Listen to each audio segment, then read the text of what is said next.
Saludos, apreciado tutor y compañeros. Mucho gusto, mi nombre es Kevin Alejandro Tobar Miranda. Este es el curso de Filosofía Ética. Este es el grupo número uno. A continuación voy a explicarles un poco sobre el artículo a tratar. El título del artículo es Ética Educativa, abordando la trampa estudiantil con principios filosóficos. Entonces, este análisis lo que va a hacer es darle relevancia a la justicia, a la libertad, a la ética, a la responsabilidad de acuerdo a los pensadores Rawls, Foucault, Arendt, Dussel y Aristóteles. En primer lugar, Rawls se enfoca en la primacía de la justicia en estructuras sociales, mientras Foucault aborda también la liberación y la lucha por la libertad personal. Arendt destaca la responsabilidad colectiva y la coherencia ética. Dussel le hace una crítica a la pérdida de la ética en situaciones de guerra. Por otro lado, Aristóteles nos dice, o protege como tal, o apuesta por construir virtudes a través de la práctica constante. Ahora bien, pensadores como San Agustín, Tomás de Aquino, Nietzsche y Hegel nos dan diferentes perspectivas sobre la voluntad, sobre la moral, sobre la ética. En primer lugar tenemos que San Agustín vincula la voluntad a Dios, perdón, mientras que Tomás de Aquino la viene a relacionar con el bien en general. Por otro lado, Nietzsche nos dice que la moral es un lenguaje afectivo, con lo cual cuestiona esa opresión que genera dicha moral. Y por otro lado, Hegel conecta la ética al espíritu y destaca la libertad del individuo en general. Ahora, con Kant se evidencia que cometer trampa es moralmente incorrecto, según principios de deber y respeto universal. Estos pensadores nos van a proporcionar como tal un conjunto de principios para organizar la sociedad y la vida individual, destacando la coherencia ética y la resistencia a la injusticia como fundamentales. Entonces, finalmente este análisis nos va a permitir iluminar los caminos hacia una sociedad ética que se fundamente en la riqueza de sus perspectivas filosóficas. Las palabras clave del presente artículo son justicia, libertad, ética, responsabilidad y sociedad ética. El presente artículo está dividido en las perspectivas de cada uno de los autores mencionados, de los presentes filósofos mencionados anteriormente. Voy a presentar una breve introducción sobre el tema. Entonces, vamos a explorar como tal las perspectivas de los diferentes filósofos, que lo es Ross, Foucault, Arendt, Dussel, Aristóteles, los cuales han abordado conceptos fundamentales como son la justicia, la libertad, la ética, y la responsabilidad. Entonces, tenemos que Rawls destaca la importancia de la justicia, pero Foucault se sumerge en la liberación, se fundamenta más en la liberación y también la lucha por la libertad de cada uno. Tengamos en cuenta que esta lucha se da en el ámbito del cuidado de sí. Por otro lado, Arendt viene a destacar la responsabilidad colectiva y la coherencia ética. Mientras tanto, Dussel nos dice que, bueno, él critica como tal la pérdida de la ética en contextos de guerra. Ya tenemos a Aristóteles que nos dice que él apuesta sin apuesta hacia la construcción de las virtudes mediante la práctica. Eso ya lo habíamos hablado anteriormente. Ahora, vamos a darle paso a las perspectivas de cada uno de los filósofos. Tenemos que Aristóteles nos dice que los sucesos vienen a encontrarse con las personas y que tienen una consecuencia directa en las personas a nivel tanto moral como ético. De acuerdo para Aristóteles, la virtud se da mediante la práctica, ¿sí? Mediante la enseñanza de la misma y mediante la introspección de la misma. Tengamos en cuenta que la virtud no es innata, sino que se construye mediante los hechos y también mediante las experiencias de los individuos. Él dice que la virtud no es innata y se adquiere mediante la práctica, la enseñanza y la reflexión. ¿Qué implica esto? Que las acciones de las personas, incluidas acerca del contexto del que estamos hablando, el cual es la trampa estudiantil, tiene un impacto directo como tal en la formación de su carácter. Ahora, las decisiones de cada ser humano, como hacer trampa, vienen a ayudar a la construcción o a la deconstrucción de la misma virtud en cada una de las personas. si una persona actúa de forma ética y justa, va a fortalecer las virtudes que tiene, pero si recurren a la trampa, esa virtud va a quedar destruida. Ahora vamos a ver los pensamientos de Agustín de Hipona. Él nos dice que la noción central, bueno, su idea principal es el bien. El bien para él es Dios y todo lo demás, aunque provenga de él, es mutable, es decir, lo que provenga de él cambia. Y también se refiere al sujeto. Él viene a destacar como tal la omnipotencia de Dios para elaborar cosas buenas y al mismo tiempo nos dice que debido a su origen en la nada, pues Dios, la mayoría de criaturas son mudables, inherentemente mudables, es decir, que su propia naturaleza es cambiar. Entonces, esto establece un contraste entre la inmutabilidad divina y la naturaleza que cambia constantemente, o la naturaleza que cambia a las criaturas. Bueno, con respecto al contexto del que estamos hablando, el cual es la trampa desde la perspectiva de Santo Tomás de Aquino, eh, San Agustín de Hipona, perdón, que ven, puede considerarse como una desviación de la obediencia hacia Dios, ¿sí? Y lo que va a hacer es dañar la belleza que Dios estableció desde un principio. El acto de hacer trampa vendría a ser una corrupción, pero que se hace de forma voluntaria, ¿sí? En el sentido moral, ya que implica desviarse de la rectitud y de la honestidad que Dios simboliza como tal.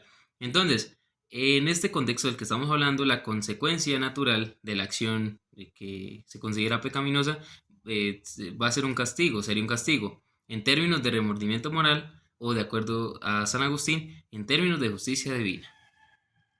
Vamos a pasar ahora a la perspectiva de Tomás de Aquino. Él nos dice que hacer trampa hacer trampa viene a ser un acto que tiene un principio en el agente, es decir, en el estudiante. La trampa viene a ser un acto voluntario que se viene a originar en la elección propia y la propia decisión del estudiante. Desde la perspectiva de Aquino, este acto viene a ser un principio intrínseco en la propia voluntad del estudiante. Ahora, si la trampa es un acto voluntario y el principio se origina del estudiante, la responsabilidad de corregir dicha acción viene a recaer en el propio estudiante. Pero se puede sostener que el director, pues que es el que coordina las cosas del colegio, va a ser el responsable del ambiente educativo. Él tiene una obligación, la cual es abordar la situación, manejar la situación de forma justa y educativa también. ¿Qué requiere esto? Imponer unas consecuencias que sean adecuadas, brindar como tal una orientación de carácter ético y fomentar como tal un entorno que pregone como tal la honestidad y la integridad. De la perspectiva de Kant, tenemos que él nos dice lo siguiente: la buena voluntad viene a ser el único principio moral que es universalmente válido y no depende de las circunstancias. Tengamos en cuenta esto para nuestro contexto, que es el contexto en el que hace Trump, el estudiante. Bueno, él nos dice también que la moralidad de nuestras acciones no se fundamentan en nuestras capacidades, sino la intención que hay detrás de lo que nosotros hacemos. Entonces, la buena voluntad es como una forma que se adecua al deber moral. Es la condición fundamental para la felicidad y para la dignidad. Ahora, si vamos a contextualizarlo a la trampa del estudiante, tenemos lo siguiente. Si la trampa se lleva con buena voluntad, es decir, si la intención de actuar como tal de acuerdo al deber moral se considera aceptable, pues se puede considerar esto. Mm, debe evaluarse como tal la perspectiva con la cual el estudiante hace trampa, si con buena o mala voluntad. Pero la mayoría de las veces pues la trampa se asocia con una intención mala, ¿sí? Como obtener una ventaja, pero una ventaja injusta, por así decirlo, ante los demás, pero es moralmente esto condenable. Con respecto a Hegel, bueno, vamos a contextualizar un poco la perspectiva de Hegel con respecto a la trampa del estudiante. La acción de hacer trampa desde la perspectiva del estudiante va en contra de la moral, que es objetiva, ya que lo que hace es dañar como tal los principios éticos y vienen a respetar los derechos que ya están establecidos y los deberes de los demás estudiantes y también como tal del sistema educativo. ¿Cuál es el deber del director? Pues asegurar que en el contexto legal en el cual se protegen los derechos y las libertades individuales, esto prevalezca antes de la voluntad del estudiante que hizo trampa. ¿Qué implica lo anterior? Que se implementen medidas disciplinarias y correctivas para mantener la integridad del sistema educativo como tal y garantizarle el respeto mutuo entre los estudiantes, porque si un estudiante hizo trampa, entonces va a desembocar que los demás empiecen a hacer trampa y ahí empieza el meollo del asunto y ese es el deber del director. Ahora, vamos con la perspectiva de Nietzsche. Nietzsche nos dice que la moral es un lenguaje que es afectivo, ¿sí? Entonces, la moral del estudiante que hizo trampa está elevada, ¿sí? Porque está afirmando su voluntad de poder. Ejerció trampa, hizo trampa, porque su voluntad de poder es fuerte. Ahora, la emoción que el estudiante manifestó fue el mío a perder la prueba. Nietzsche interpreta esta acción como un acto impulsado o generado por la voluntad de poder, que es una afirmación como tal de su deseo de alcanzar el éxito a cualquier costo, por así decirlo. De acuerdo a algunos moralistas, hay algunos moralistas que usan la moral para conseguir sus ambiciones como tal. En este contexto, el estudiante viene a emplear la moralidad como una forma, como un instrumento para pues darle justificación a sus acciones y buscando una excusa moral ante esa acción. Bueno, ahora vamos de la perspectiva del Rawls. Rawls nos dice que la justicia es fundamental para la organización de la sociedad. Ahora, en el contexto del que estamos hablando, la justicia es la virtud fundamental que debe regir las instituciones sociales. Entonces, lo que hizo el estudiante está mal, porque estaría involucrando al colegio como tal. En general, en el contexto de la trampa, es un acto que viola como tal la justicia. ¿Por qué? Porque involucra como tal la transgresión de las normas y también de los valores éticos. ¿Qué debe hacer el director? Abordar esta situación de una manera justa, en la que se asegure de que las consecuencias sean proporcionales a lo que hizo el estudiante, por así decirlo. Espero sea de gran ayuda este video y bueno, creo que me faltaron algunos filósofos, me faltó Foucault. Pues sí, voy a alcanzar a terminar. Foucault. A ver, Foucault nos habla del cuidado de sí mismo. Entonces, tengamos en cuenta lo siguiente. La liberación y la lucha por la liberación son vitales para la consecución de la libertad, como tal, para la práctica de la libertad. Tengamos en cuenta que en el contexto de, de la trampa, como tal, él lo aborda de la siguiente manera.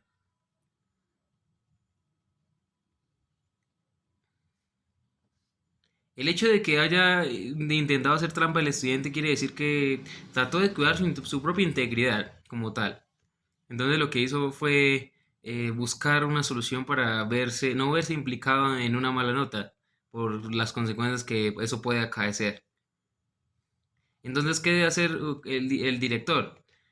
Como tal, no debe castigarlo, sino facilitarle un lugar o espacios para que el estudiante reflexione y mejore esa parte y no lo vuelva a hacer, no vuelva a hacer trampa, para que haya una mayor conciencia ética por esa falta. Que sí es lo que debe hacer desde el punto de vista de Foucault. De acuerdo con Arendt, que ella nos habla de la responsabilidad colectiva, entonces tenemos en cuenta que la responsabilidad colectiva en este caso viene a ser que si el estudiante hizo trampa, eso puede implicar por qué hizo trampa, o sea, que el colegio no ha tomado las medidas suficientes para corregir a anteriores estudiantes que han hecho trampa. Si la institución educativa, el cuerpo docente y otros estudiantes van a ser considerados también como unos tramposos, como parte del colectivo, como parte de esa maldad que es el estudiante. La responsabilidad no recae solo en el estudiante, sino en el colegio, en los profesores, en los directivos, en toda la comunidad educativa como tal. Entonces, ¿qué debe hacer el director como tal? Abordar la situación no desde una perspectiva individual, sino considerándolo como una institución, considerar esa situación como una institución y que le sirva de ejemplo a toda la institución para que no caigan en eso y hayan revisión más rigurosa con respecto a los exámenes y demás. La perspectiva de Dussel. En el contexto, tenemos que Dussel nos afirma hay una percepción del otro, del estudiante que hizo trampa. Se considera como alguien que ha transgredido las normas. Mm, es importante destacar que la violencia no se puede aplicar en este caso. La violencia se refiere en este contexto a aplicar consecuencias disciplinarias, no castigo físico. Básicamente, estas son las perspectivas que nos proporcionan los diferentes filósofos con respecto a la problemática la trampa, de la trampa estudiantil y qué debería hacer el director y qué se debería hacer con el estudiante en pro de mejorar la sociedad. Muchas gracias.